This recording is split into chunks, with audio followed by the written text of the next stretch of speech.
එකමත් එක කාලෙක මීවැල්ල කියලා ලස්සන ගමක් තිබුණා.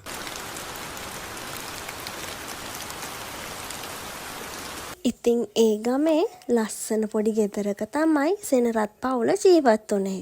උදේ පාන්දර වැහි බීරුව මැද්දේ සෙනරත් හාමිනේ හිටියේ උදේට බොන්න තේ පෙළියල කරන ගමන්. සෙනරත් මහත්තයත් කුස්සියට ආවේ හරිම සතුටින්. ඔන්න හාමිනේ ඒ මගුලත් තීන්දුයි. කපු මහත්තයා කතා කරලා කිව්වා එහා ගමේ වෙද මහත්තයාගේ පුතා අපේ කෙල්ලට කැමතියි කියලා.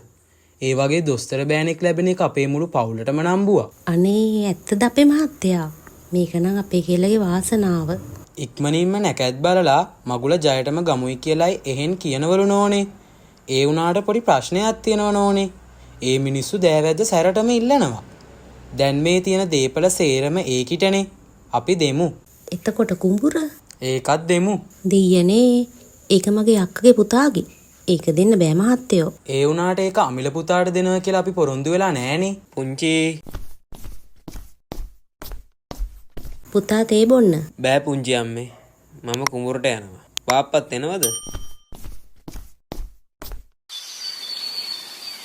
ඔන්න ඉතින් සෙනරත් මහත්තයත් අමිලත් කුඹුරට යන්න පිටත් වුණා. ඔන්න පුතේ නංගිගේ කසාදෙත් තීන්දුණා. මොකක්?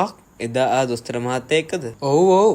දැන් පුතාටත් කසාදයක් බැඳලා පිළිවෙලක් වෙන්න කාලේ හරි. අනේ මට ඕනේ නෑ බාප්පේ. මම මේ විදියටම ඉන්නවා.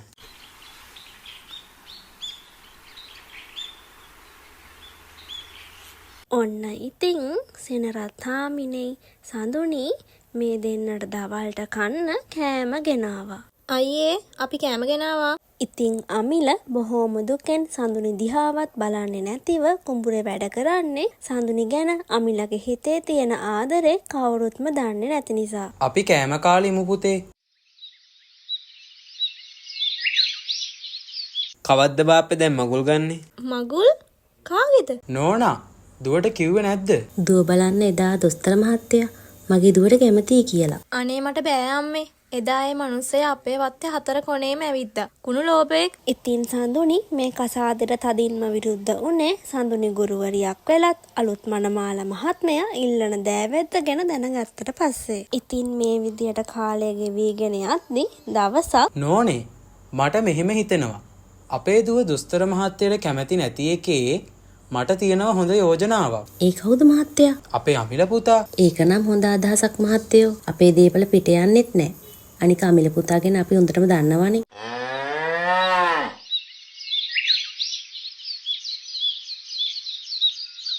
ඉතින් ඔන්න මේ දෙන්නගේ කතාව අතරේ රත්තිගෙන් දුවාගත්ත එලකිරි භාජනෙත් අරගෙන අමිලගේ ඇතුළට ආවා.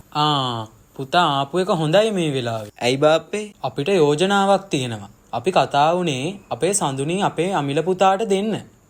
මොකද කියන්නේ පුතා? අකමැති නෑ නේද? මුලින්ම නංගියෙන් අහලිමු නේද බාප්පේ?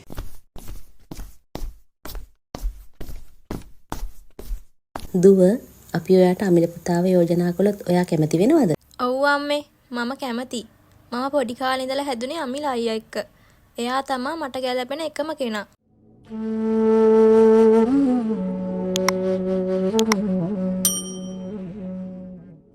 එහෙනම් අපි මගුලට ඉක්මනින් නැකතක් බලමු. ඉතින් එතනින් පස්සේ හැමෝම මගුල් ගෙදරට ලෑස්ති වුණා.